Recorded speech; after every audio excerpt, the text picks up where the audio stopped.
ايه يا بنتي؟ ايه يا بابا؟ جهزت حاجتك يابا؟ اه يا بابا. وابنك فين؟ جوه يا بابا، عماله اعيط والله، هم جتالي قلبي والله يا بابا. انا كنت عايزه ارفض الجواز ده عشان مش راضي اخد ابني معايا. لا لا يا بنتي، احنا ما صدقنا ان عريس يجيلك يا بنتي وانت لسه صغيره يابا. عيشي حياتك وشبابك كده. انا اعمل ايه؟ انا كان نفسي الواد يتربى معاكي، بس جوزك رافض، وده حقه يا بنتي، هو بيقول مش هربي من غيري. يلا معلش. والله هو نتحايل برضه عليه كتير يا بابا، بس هو مش راضي. خلي عيشي. بالك منه نبي يا بابا. حاضر يا بنتي حاضر. ده في رجباتي يا بنتي. ربنا يقدرني كده ان شاء الله، واعرف اربيه كده، وربنا يقوينا عليه يابا، ما تقلقيش عليه يابا، ما تقلقيش عليه. ربنا يديك الصحه يا بابا يا رب. يا رب يا رب.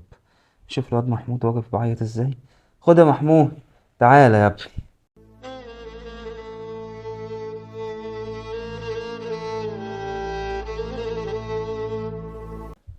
ايه يا ابني؟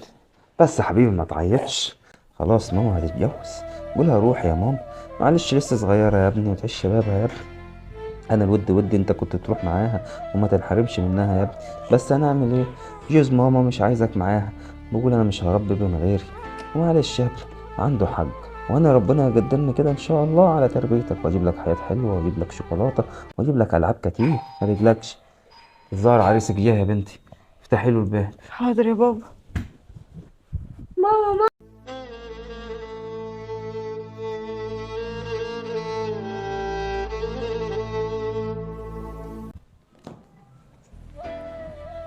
استنى يا حبيبي.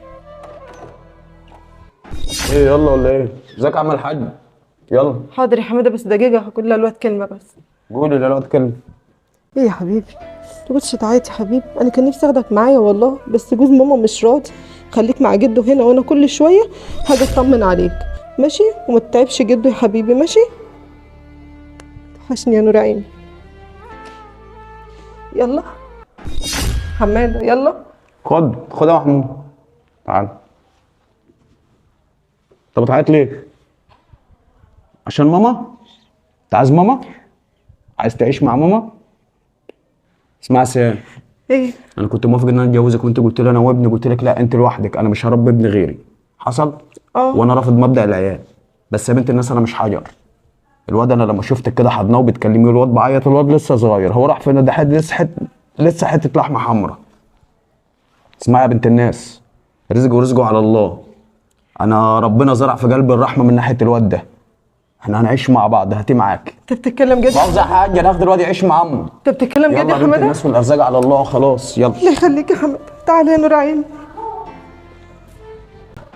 اسمع بالصحاب، الله يسترها معاك، الارزاق على الله. بالله عليك على قد ما تقدر اوعى تحرم الام من ضناها. ربنا كرمك، عندك واحده مطلقه معاها ولد معاها بنت، الله يسترها معاك، حاول على قد ما تقدر، قسما بالله ربنا هيوسع رزقك. اوعى تحرم ام من ضناها. ربنا كرمك، رحت اتقدمت لواحده جوزها ميت، مطلقه، عندها ولد عندها بنت، بالله عليك اقسم بالله ربنا هيرزقك برزقه. يا اخي بالله عليك، اصل هي رايحه لك هتشيلك، بص خدامه، هي رايحه هتشيلك، هتلاقيها معاك وتحت رجلك، فبالله عليك اخدمها، بالله عليك يا اخي اكرمها، رد لها حاجه من جمايلها بالله عليك.